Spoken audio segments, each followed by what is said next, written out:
Mail candidate होते. हम्म. ठीक आहे. तर त्यांचे ना कुंडलीमध्ये बघितलं की त्यांचे जे स्पाऊस आहे ना त्यांचा अफेअर आहे. तर मी त्यांना विचारलं की तुमच्या स्पाऊसचा अफेअर आहे का? हे कुंडलीत कळलं? हा, हे कुंडलीमध्ये बघितलं कळालं. तर मग ते म्हटले मी त्याच्यासाठी चालू आहे. मग त्यांच्याशी बोलणं झालं. तर मी त्यांना म्हणलं की त्यांचा हा प्रश्न होता की मी काय करू? मी त्यांच्यासोबत राहू की त्या सुधारतील का? तर मी म्हणलं की तुम्ही किती जरी काही केलं ना तर ते नाही होणार आहे. तुम्हाला पण कुठेतरी माहिती आहे की तुमचा स्पाऊस आहे ना तुमच्यासोबत राहणारच नाहीये आणि तुमचा फेबमध्ये डिवॉर्स होईल. तुम्ही किती ट्राय करा, काही करा, तुमचा डिवॉर्स तर होणार आहे. तुमच्या कुंडलीमध्ये 2 लग्नाचे योग आहेत.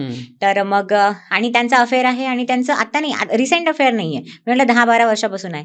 अँड ते म्हटले हो, कारण की माझं कंटिन्युअसली ट्रॅव्हल होतं आणि ते कसं ते मायक्रोसॉफ्टमध्ये जॉब करतात. तर त्यांना ना अशी ट्रॅव्हलिंग करावं लागते. तर ते इंडियामध्ये खूप कमीच टाईम राहतात.